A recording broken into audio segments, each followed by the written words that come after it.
everyone, my name is Sarah Walls and I own SAPT, which is Strength and Performance Training. If you don't know us, we are based in Fairfax, Virginia, and also operate out of Tyson's Corner. Thanks for watching this. That's pretty cool that you're interested in what I have to say.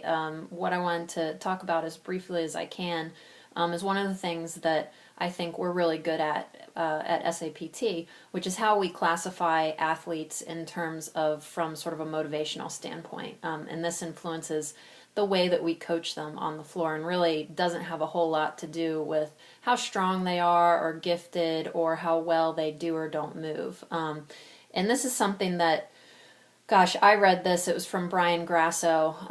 Definitely Google him if you don't know who he is. He wrote about this with his youth training plan, and he talks about the 4 quadrants that you can place an athlete within. And the 4 of them are all related to skill and motivation. So in terms of the spectrum, you've got kids that are highly skilled and highly motivated. These kids are awesome. They'll walk through brick walls for you. They can probably do it. That's how skilled they are, and that's how motivated they are. Then you've got highly motivated kids, but who are maybe a little bit lower on the skill spectrum. And then the third quadrant is highly skilled athletes, but with pretty poor motivation in terms of bettering themselves. So they're just kind of that natural athlete that always does well regardless of not really putting in any extra work. And then the 4th quadrant is sort of, not a great place to be in if you're an athlete, which is low motivation and low skill. So we rarely have any of those walk through our doors. But in terms of how we approach our training and how the coaches communicate, it's very important to make sure that you understand where that individual is coming from.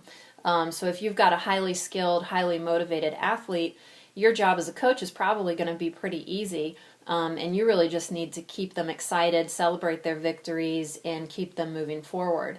On the other hand, if you've got the highly skilled but low motivated athlete that's in who, maybe this is somebody that has a scholarship already for them in college, and they're just trying to make sure that they make it through their last high school season without getting hurt, but aren't really that interested in doing anything.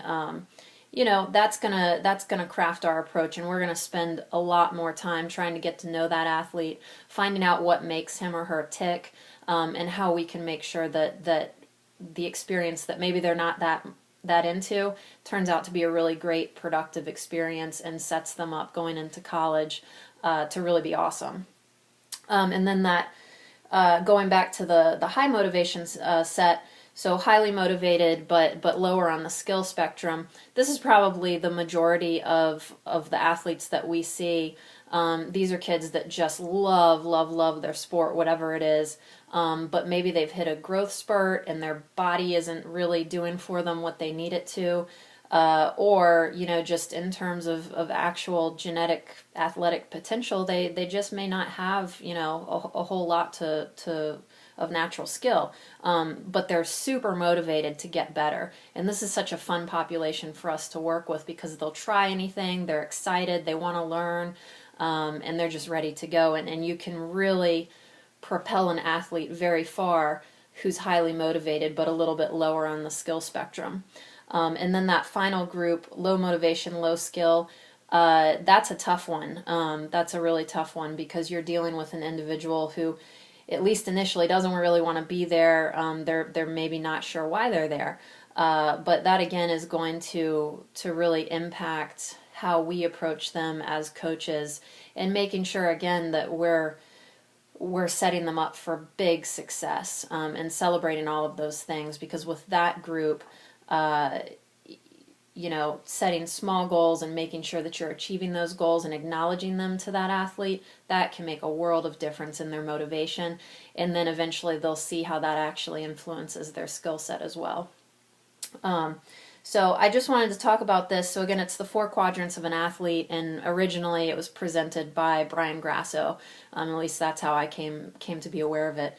And I really am so grateful that I kind of came across this when the business was just starting, because it made it so it took the frustration out of dealing with different personalities of athletes and kids, and you could really just figure out how do I approach them, how do I classify them, and I honestly attribute this to why we're able to maintain such a high level of engagement and enthusiasm from teenagers, which maybe is kind of a tough group to work with regularly, but we have monstrous success in keeping our kids engaged and excited and making amazing progress. And I really just, there's a number of things that I attribute it to, but this is a big one that I just kind of wanted to tell everybody about. All right, thanks. Bye.